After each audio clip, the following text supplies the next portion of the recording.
مغفرة وأجر عظيم والذين كفروا وكذبوا بآياتنا أولئك أصحاب الجحيم يا أيها الذين آمنوا اذكروا نعمة الله عليكم إذ هم قوم أن يبسطوا إليكم أيديهم فكف أيديهم عنكم واتقوا الله وعلى الله فليتوكل المؤمنون ولقد أخذ الله ميثاق بني إسرائيل وبعثنا منهم 12 نقيبا وقال الله إني معكم لئن أقمتم الصلاة وآتيتم الزكاة وآمنتم برسلي وعزرتموهم وأقرضتم الله قرضا حسنا لأكفرن عنكم سيئاتكم ولأدخلنكم جنات تجري من تحتها الأنهار فمن كفر بعد ذلك منكم فقد ضل سواء السبيل صدق Allahul Azim. Alhamdulillah kita sampai pada ayat yang ke-9 dari surah Al-Maidah. Setelah sebelumnya Allah Subhanahu wa taala menjelaskan atau mengajarkan kepada kita di dalam ayat yang ke-8-nya Allah memanggil ya ayyuhalladzina amanu, wahai orang-orang yang beriman, kunu qawwamina lillahi syuhada bil qist. Jadilah kalian itu qawwam yang menegakkan hukum-hukum Allah lillahi karena Allah syahidan bil qist, dan menjadi saksi yang adil. Wala yajrimannakum syana'anu qaumin alla ta'dilu alla ta'dilu. Wala yajrimannakum, dan janganlah kalian berbuat dosa syai'an sedikit pun, qauman terhadap suatu kaum, alla ta'dilu, sehingga kebencian itu syana'anu qaumin, kebencianmu kepada satu kaum sehingga kalian tidak mampu berbuat adil. Jadi tetap adil. Adil terhadap siapa? Adil terhadap orang yang lawan politik kita, adil terhadap diri kita sendiri, dan adil terhadap sesama. Yang muring-muring misalkan muring-muring. Kalau kepada orang lain bisa marah, tapi kepada keluarga atau teman kerabat atau yang sejawat bisa adilkah? Marah-marah itu bisa dihentikan atau enggak? Atau dalam memutuskan satu perkara semuanya harus adil karena Allah. Karena adil itu mendekatkan diri kepada Allah. I'dilu huwa aqrabu littaqwa. Di situ ada perintah. I'dilu, berbuatlah adil kalian terhadap siapa saja. Huwa, ya adil itu aqrabu, lebih mendekatkan. Aqrabu isim tabdil. Orang yang adil dalam setiap keadaan kepada siapa saja, aqrabu tentu ya lebih dekat. Aqrabu isim tabdil littaqwa, bagi orang yang bertakwa. Kalau ia takwa tentu adil. Dan itu memang ciri dari orang. Wattaqullah, bertakwalah kalian kepada Allah dalam setiap keadaan. Innallaha, sesungguhnya Allah, khabirun bima ta'malun. Innallaha, ada isim inna. Innallaha khabirun bima ta'malun. Isim innanya adalah khairun. Innallaha pakai bima ta'malun, terhadap apa yang kalian kerjakan. Ya harus adil semuanya. Belajar. Kalau nggak belajar nggak bisa. Ada seorang sahabat namanya Jabir bin Abdullah.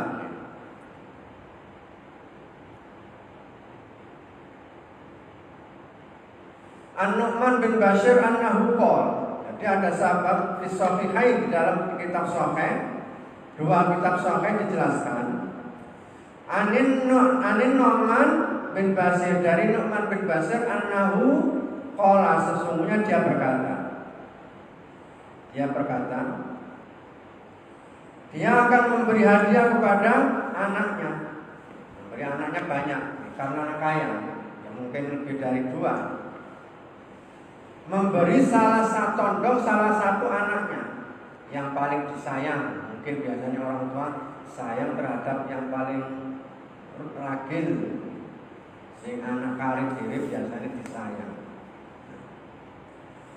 Nah, ketika itu mau memberi anaknya tadi, faqalat ummi, kemudian mengatakan istrinya tadi, istri Nu'man tadi, Amrah bintan Rawahah, la ardo hatta tashhada alaihi Rasulullah sallallahu alaihi wasallam. Jadi istrinya protes. Suaminya memberi kepada anaknya, misalkan dicontohnya ngomong, Bu, aku kepengin wae anakmu sing paling cilik, wae oma misalkan, memberi oma atau kendaraan atau apa saja. Lalu istrinya bilang, la ardo hatta tashhada alaihi Rasulullah sallallahu. Aku tidak akan rela dan puas atau tidak ridho kecuali kamu memberi ini harus dipersaksikan kepada Rasulullah. Alaihi Rasulullah sallallahu alaihi wasallam, harus dipersaksikan kepada Rasulullah. Faja'ahul yashadu ala sadaqati. Kemudian Nu'man tadi datang kepada Rasulullah dan memberi kesaksian atas pemberian kepada anaknya tadi. Kemudian Rasulullah tanya, apakah semua anakmu juga kamu beri seperti ini?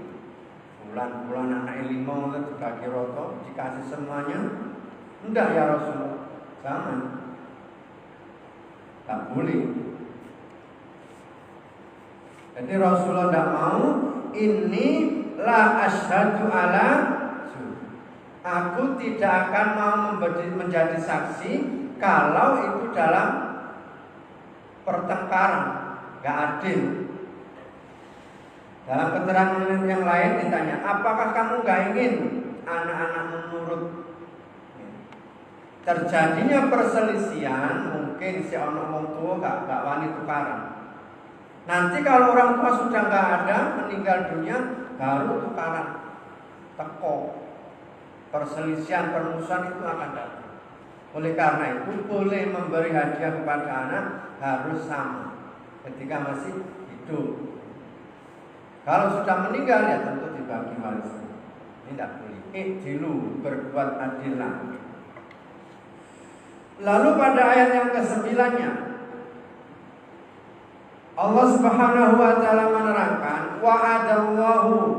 wa'ada dan telah berjanji siapa Allah alladzi yang orang-orang banyak amanu yang mereka telah beriman wa amilu dan mereka telah beramal as-solihati amal-amal kebagusan. Jadi orang-orang yang beramal soleh itu akan diberi janji oleh Allah. Apa janjinya? Lahum bagi mereka maghfiratun ampunan wa ajrun adzim dan pahala yang besar. Di sini ada tafsirannya. Imam Ibnu Katsir menjelaskan tentang ayat wa'adallahu alladziina amanu wa 'amilus shalihati lahum maghfiratun. Lahum maghfiratun maksudnya ai lidzunubi, mengampunkan dosa-dosanya. Jadi orang yang beriman lalu dilanjutkan dengan amal soleh, maka mereka akan mendapat ampunan dari Allah dari dosa-dosanya. Setiap orang pasti ada dosa dan kesalahan. Maka di dalam kitab hadis arba'in itu dijelaskan, ittaqillaha haitsu ma kunta wa atbi sayyi'atal hasanata tamhuha. Bertakwalah kalian kepada Allah di mana saja kalian berada, dan ikuti perbuatan sayyi'at itu dengan hasanat. Tamhuha akan menghapus. Satu dosa kemudian berbuat amal baik akan dihapus. Belum lagi ditulis itu sudah berbuat baik. Maka ada salat subuh, zuhur, antara subuh dan zuhur ketika ada lupa atau berbuat dosa, maka dengan sholat zuhur yang diantara keduanya dihapuskan dosa dan kesalahannya. Namanya manusia mungkin gak sadar, terjerumus, nggak sengaja. Wa ajrun adim. Kemudian kalimat wa ajrun adim, pahala yang besar itu, wa huwa al-jannatu allati hiya min rahmatihi ala ibadihi. Dia Allah itu akan masukkan ke dalam surganya. Allati yang dia surga itu min rahmati, sebagian dari rahmat Allah. Ala ibadihi, yang diberikan kepada hamba-hambanya yang beriman dan beramal soleh. Jadi surga sudah pasti. La yanalunaha bi'amalihim, yang tidak akan bisa mencapai surga itu kecuali dengan rahmat Allah, wa fadlihi, dan karunia Allah. Jadi sudah ditentukan surga neraka, surganya orang-orang masuk surga sudah ada jaminan. Wis nek ngono percaya takdir ae, masih gak amal soleh gak apa-apa. Wis ditakdirno kalau Gusti Allah. Jangan, tak boleh. Tetap seperti ini. Al-jannatu allati hiya min rahmatihi ala ibadi. Surga itu dari rahmat Allah ala ibadihi, yang disiapkan bagi para hambanya. Ya layana lunaha, yang tidak akan bisa masuk ke dalam surga kecuali bi'amalihim, dengan menjalankan amal-amal soleh. Bal birrahmatihi minhu wa fadlu, masuk ke surganya itu dengan rahmat Allah dan karunia Allah. Wa in kana sababan usulir rahmah, dan sebab orang itu baik bisa mencapai rahmat. Surga itu kan rahmat Allah, dan semua orang akan masuk ke dalam sana, orang yang beramal soleh. Wa in kana, dan adanya surga itu sababan usulir rahmati ilaihim amal, dan bisa masuk surga itu tidak bisa dicapai kecuali dengan rahmat Allah. Lah untuk mencapai rahmat itu ilaihim amma, harus beramal soleh. Beramal soleh baru bisa masuk ke dalam surganya Allah. Wa huwa ta'ala alladzi ja'ala asbaban ila naimir rahmati, dan amal soleh itu dijadikan sebab oleh Allah untuk bisa mencapai rahmatnya dan fadl karunia apa? Berupa surga tadi, itu sudah disiapkan. Maka di sini Allah Subhanahu wa taala menjanjikan, wa'adallahu alladzina amanu, dan telah menjanjikan Allah alladzina amanu, terhadap orang-orang yang mereka percaya kepada Allah, wa amilus sholihat, dan mereka beramal soleh. Lahum, bagi mereka yang beramal soleh tadi, maghfiratun, dapat ampunan, wa ajrun adim, dan pahala yang besar. Walladzina kafaru, dan orang-orang kafaru yang mereka itu ingkar. Jadi makna kafaru itu apa? Kafaru itu menutupi, ditutupi, gak percaya. Mas, aja liwat gang ini. Kenapa mas? Soalnya di ujung sana ada orang punya hajat. Nanti sing ngandani ku arek cilik, gak percaya blas. Gak percaya jenenge kafir, ditutupi. Jangan lewat sini mas, di sana ada punya hajat, ditubruk air. Terus akhirnya nopo balik. Gak percaya dikandani. Soalnya saya ngandani area sini. Lah kalau munafik mas jangan lewat sini, nanti di sana ada gang. BB ono celindungan. Nengok kanan nopo kiri ono tembusan. Nah itu orang kafir ragu-ragu. Katanya balik wis kadung langsung muter BB ono gang-gang tembusan, akhirnya ditutup. Kalau orang yang beriman percaya, jangan mas, jangan lewat sini, ada yang punya hajat di ujungnya. Oh iya, terima kasih balik. Ono mungkin hajat, ono gang mana, ono pembuatan tetap balik. Daripada wes kono balik. Jadi ada orang bilang seperti itu, tanpa pikir panjang langsung balik cari jalan yang lain. Nah ini orang kafir, kafir itu kafir mana menutupi. Maka orang-orang kafir Quraisy itu disebut kafir. Kenapa? Karena nggak percaya sama Rasulullah. Masa Muhammad itu loh gak sekolah, anak yatim bisa, gak ada pendidikan sama sekali, nggak bisa baca, nggak bisa nulis, gak percaya. Yang percaya, wong gak duit ini, Bilal, Roban, dan seterusnya budak-budak, sedikit dari kaum bangsawan. Kafaroh maknanya menutupi. Jadi nggak percaya bahwa Islam itu adalah agama yang murni, nggak percaya, ditutupi. Siapa yang menjadikan alam? Allah. Tapi disuruh nyembah nggak berani, nggak mau. Kenapa? Ya karena pangerannya nggak ketok jadi. Percaya, ini namanya kafir. Waladina kafaru, dan orang kafaru yang mereka itu kafir atau ingkar, wa kadzabu, dan mendustakan di ayatina, terhadap ayat-ayat kami, ulaika, maka mereka itulah ashabul jahim, penduduk neraka jahim.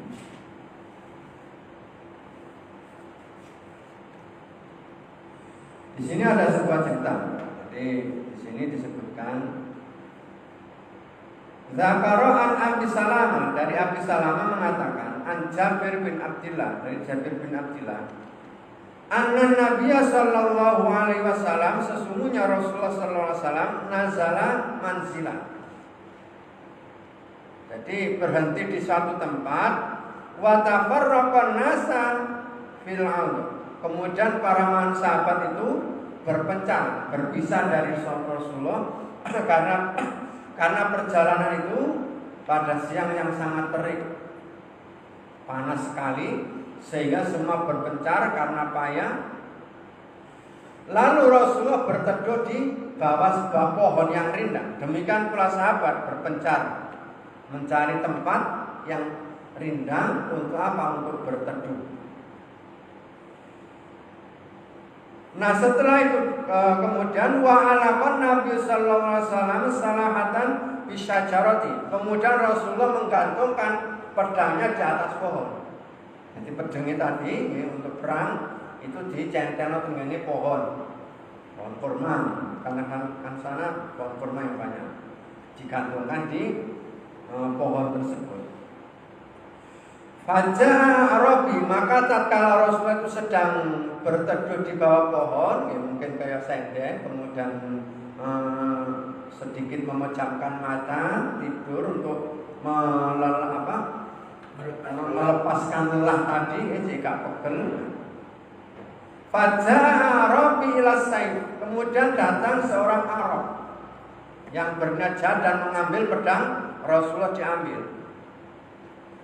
Fa'akhadhahu fasalahu, kemudian mengambil pedang tadi, summa aqbala ala Nabi sallallahu alaihi wasallam. Setelah itu diambil, diuruskan kepada leher Rasulullah. Ini bukan warokon, bukan yang mengejar Rasulullah hijrah bersama Abu Bakar. Karena disebutkan banyak sahabat yang ikut. Kalau Surokoh itu kan waktu hijrah. Rasulullah bersama Abu Bakar ceritanya. Nah setelah itu menghuluskan pedang kepada Rasulullah, faqala maka mengatakan si Arab baru Badui tadi, man yamna'uka minni, siapa yang bisa menyelamatkan kamu dari aku sekarang? Pedang wis tengene sirahe kang karik jes ngoten terhadap Rasulullah tadi. Lalu dengan tenangnya Rasulullah menjawab, qala Allahu azza wa jalla, sing nyelametno Gusti Allah. Padahal pedang sudah di leher, tinggal cep ngoten mawon. Kalau gerak langsung masuk. Man yamna'uka minni, siapa yang menolak kamu dariku ini? Terus pedang tengene gulune Rasul. Qala Rasulullah menjawab, Allahu azza wa jalla, Allah yang melindungi aku. Diulang sampai 3 kali. Diulang sampai 3 kali. Man yamna'uka minni, sapa? Saya sing nolong awakmu ijenan. Sahabat-sahabat berpencar semuanya. Kau merasa dia itu sudah di atas kuasa. Man yamna'uka minni. Lalu Rasulullah mengatakan Allah, langsung gemeter. Pedang jatuh dan diambil balik oleh Rasulullah. Wis gemeter diambil. Ganti saya. Sapa sing nulung awak? Maaf. Sepurane Muhammad sudah enggak mau ngejar kamu, balik lagi. Ceritanya seperti Arab Badui yang ingin mendapatkan hadiah besar jika dapat membunuh Rasulullah. Nah, ini ada berkenaan dengan ayat yang selanjutnya ini. Ya ayyuhalladzina amanu, wahai orang-orang yang beriman. Nah, cerita ini berkenaan dengan ayat yang ke-11-nya. Ya ayyuhalladzina amanu, wahai orang-orang yang beriman. Uzkuru, ingatlah kalian semua nikmatallahi, nikmat-nikmat Allah yang menghalangi kamu, yang menjaga kamu. Nikmat-nikmat Allah alaikum atas kalian.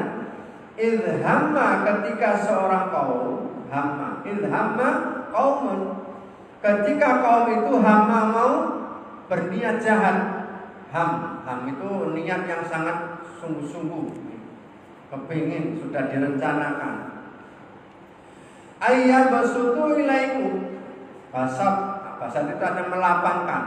Jadi kalau melapangkan tangan kan boten maknanya. Jadi mau mencelakai. Ilhamma qaumun, ketika satu kaum berkeinginan, ayat basutu ilaikum, ingin berbuat jahat, ilaikum kepada kalian. Wa kadzab aydiyahum, fakaffa aydiyahum, maka Allah menahan tangan mereka angkum dari kalian. Jadi ketika pulang jenengan berkendara kok moro-moro langsung ada orang yang ngaget, tujuannya selamat diselamatkan kali Gusti Allah. Niat-niat seperti itu ya mungkin bisa kita praktekkan. Mungkin ada kecelakaan yang sebentar lagi wis kok kamu sampai nulis jelok temen diselamatkan oleh Allah. Itu. Wattaqullah, bertakwalah kalian kepada Allah, wa 'alallahi falyatawakkalul mu'minun. Dan kepada Allah semuanya orang-orang yang beriman ini berserah diri, bertawakal dalam segala urusan. Urusannya apa mau? Urusan rumah tangga, urusan ekonomi, urusan pekerjaan, urusan yang menyulitkan, sehingga orang itu merasa gak ada yang memberi jalan keluar. Sampai ketika di rumah tangga suaminya meninggal, lalu dia merasa sopo sing dolekno pangan misalnya. Nah, ayat ini Allah mengajarkan kepada kita, wahai orang-orang yang beriman, wahai orang-orang yang beriman, udzkuru nikmatallahi alaikum, ingatlah nikmat-nikmat Allah yang diberikan kepada kalian. Ilhamma qaumun, ketika satu kaum berniat jahat kepadamu, maka fa'id yaum angkum, maka Allah menahan, menyelamatkan kamu dari bahaya itu. Wa 'alallahi dan kepada Allah falyatawakkalul mu'minun, orang-orang yang beriman itu berserah diri. Walaqad, lalu ayat selanjutnya Allah memberi contoh Bani Israel pada ayat yang ke-12-nya. Walaqad, dan sungguh akhadallahu, Allah telah mengambil misaqo Bani Israel, mengambil perjanjian Israel terhadap Bani Israel. Wa ba'asna minhum musnai asyara naqiba. Wa ba'asna, dan kami bangkitkan minhum di antara mereka isna asyara naqiba, 12 suku yang besar. Contoh. Jadi dari Nabi Yakub alaihissalam ini ada keturunan yang bernama Yahuda.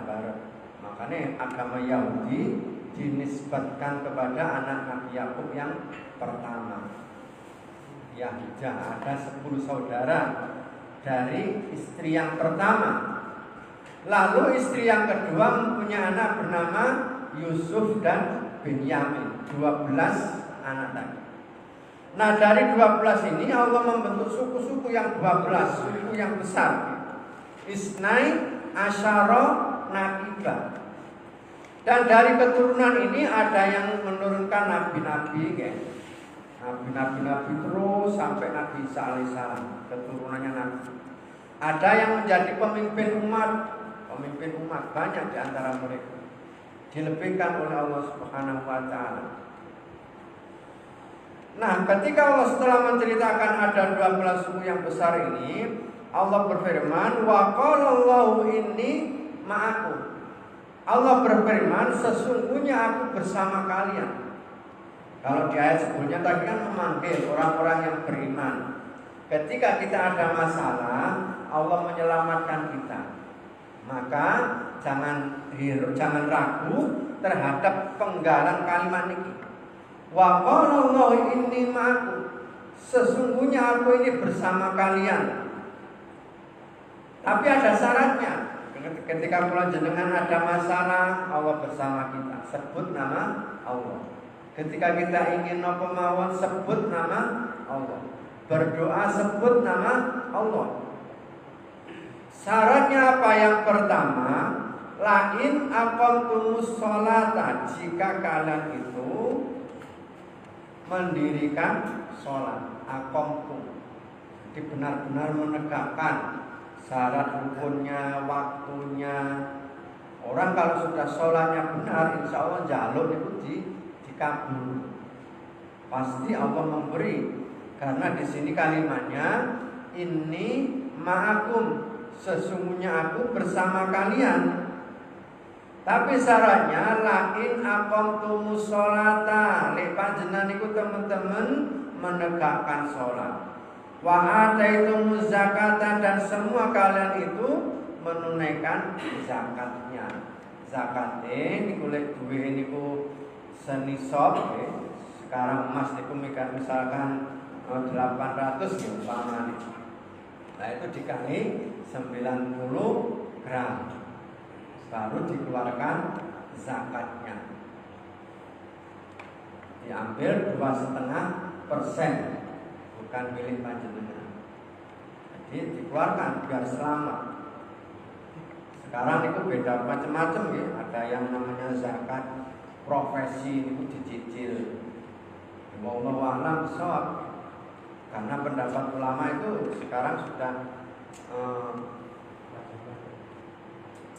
cicil-cicil macam-macam.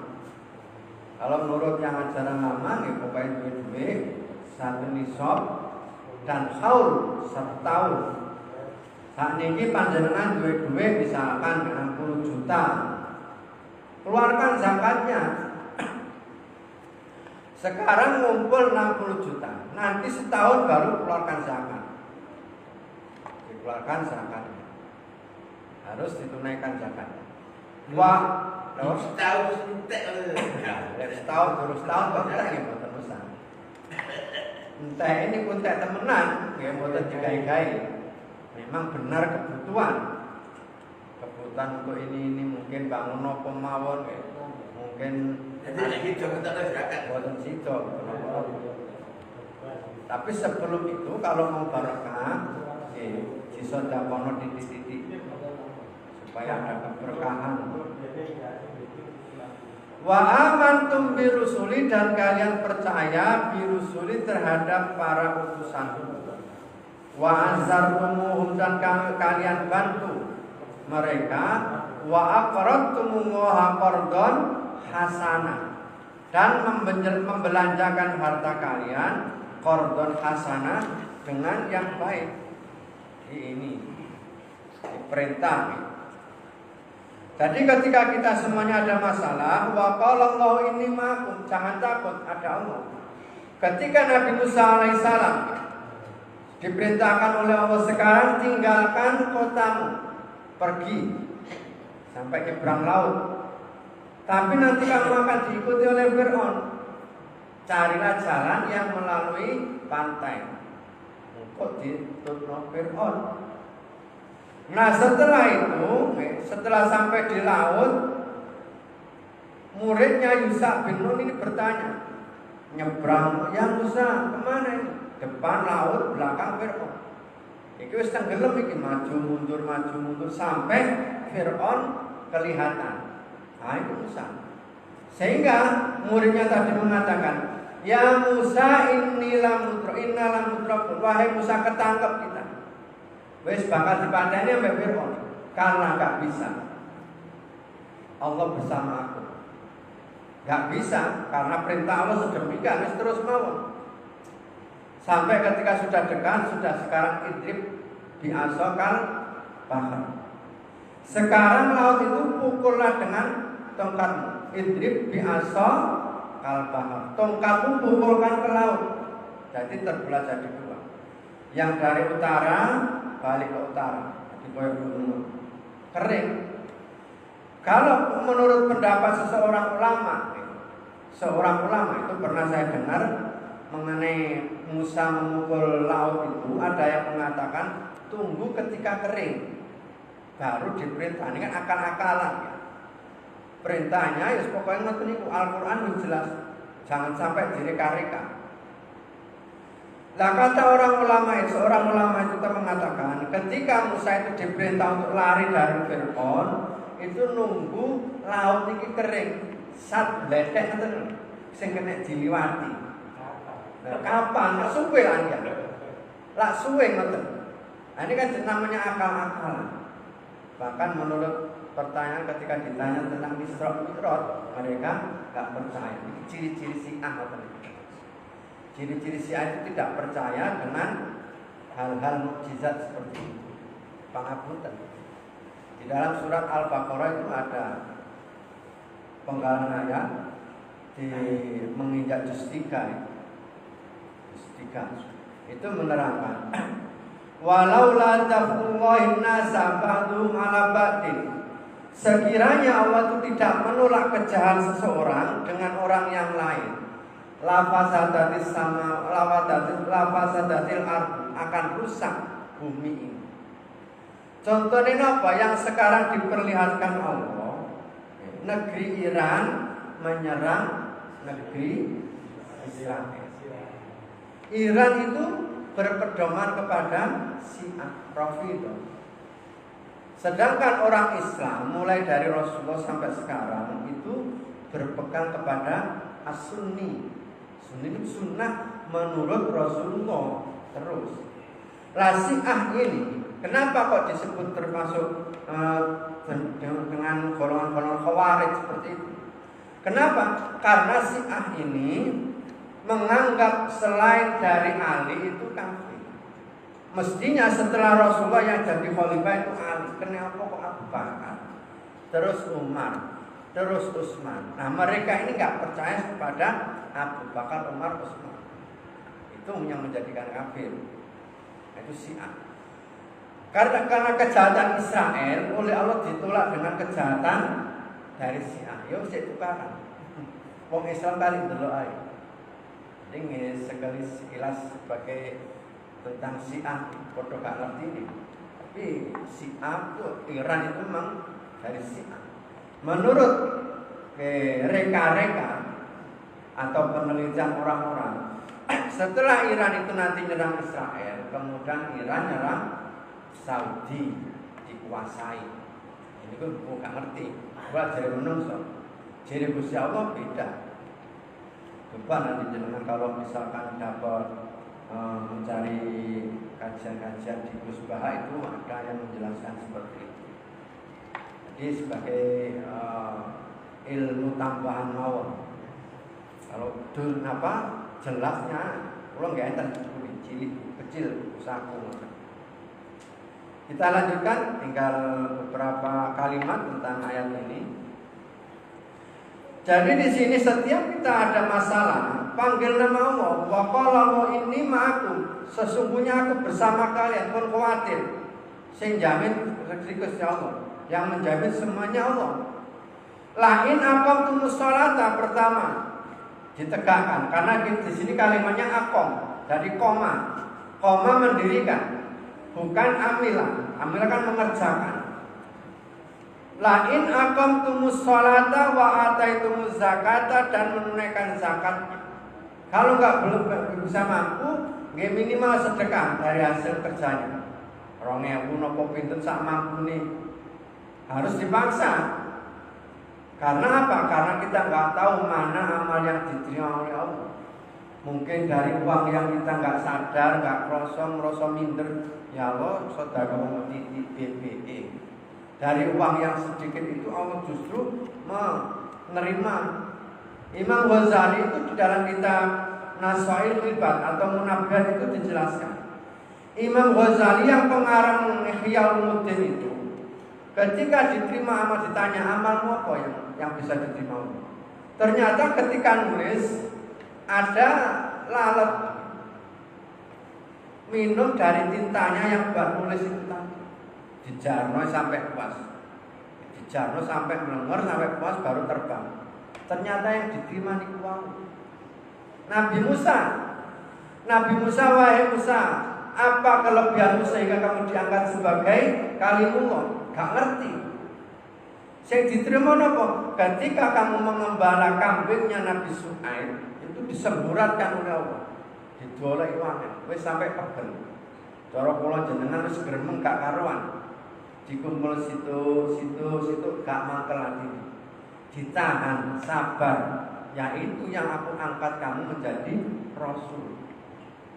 Jadi kula jenengan iki wis jangan minder amal sedikit, amal kecil. Muga-muga diterima ngoten mawon. Kita nggak tahu mana amal yang diterima oleh Allah. Wa aqradtullaha qardan hasanah, dan membelanjakan.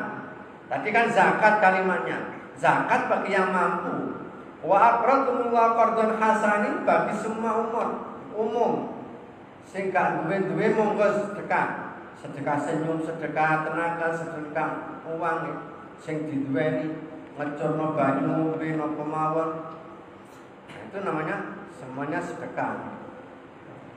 Lah dari saat itu, la ukaffiranna ankum sayyi'atikum, nanti kamu akan aku ampunkan. La ukaffiranna ankum, nanti aku akan menghapus dari kalian sayyi'atikum, dosa-dosa kalian. Wala udkhilannakum jannatin tajri min tahtihal anhar, dan kami akan masukkan kalian ke dalam surga yang mengalir di bawahnya sungai-sungai. Faman moko sapane wong, wis dijelasno kaya ngoten. Faman moko sapane wong kafaro kang ingkar, sing kafir, sing gak percaya, sing nutupi keterangan-keterangan Allah ini. Ba'da zalika, setelah dibacakan, minkum, siapa yang kafir minkum di antara kalian sing nrimo Al-Qur'an iki wau, sing maca Al-Qur'an, sing ngaku umat Muhammad kok kafir, faqad dhalla sawa as-sabil, maka sungguh ia telah tersesat dari jalan yang jauh. Mudah-mudahan kita semuanya percaya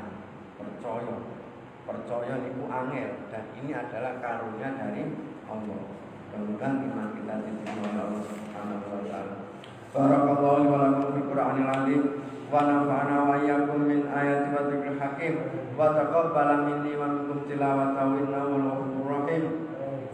Allahumma arhamna bil Qur'an waj'alhu lana imaman wa nuran wa hudan wa rahmah. Allahumma dzakkirna minhu ma nasina wa 'allimna minhu ma jahilna warzuqna tilawatahu al-laili wan nahar waj'alhu hujjatan lana ya rabbal alamin. Assalamualaikum warahmatullahi wabarakatuh. Waalaikumsalam.